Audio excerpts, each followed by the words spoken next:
சொல் அறிவோம். இன்று வரலாற்றின் நாள். டிசம்பர் 8 2024. நடந்தவைகள் மற்றும் சிறப்புகள். இன்று டிசம்பர் 8 1991.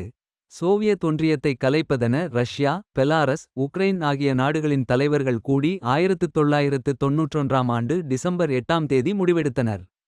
இன்று டிசம்பர் 8 1864. இங்கிலாந்தில் கிளிஃப்டன் தொங்கு பாலம் 1864ஆம் ஆண்டு டிசம்பர் 8ஆம் தேதி திறக்கப்பட்டது.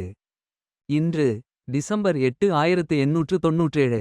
சுதந்திரப் போராட்ட வீரர் பண்டிட் பாலகிருஷ்ண சர்மா நவீன் 1897ஆம் ஆண்டு டிசம்பர் 8ஆம் தேதி மத்திய பிரதேச மாநிலம் ஷாஜாப்பூர் மாவட்டத்தில் உள்ள பயானா கிராமத்தில் பிறந்தார். இன்று டிசம்பர் 8 1976. இந்திய டென்னிஸ் வீராங்கனை நிருபமா வைத்தியநாதன் 1976ஆம் ஆண்டு டிசம்பர் 8ஆம் தேதி கோயம்புத்தூரில் பிறந்தார். மேலும் இது போன்ற பயனுள்ள தகவல்களுக்கு இந்த சேனலை பின்தொடரவும்.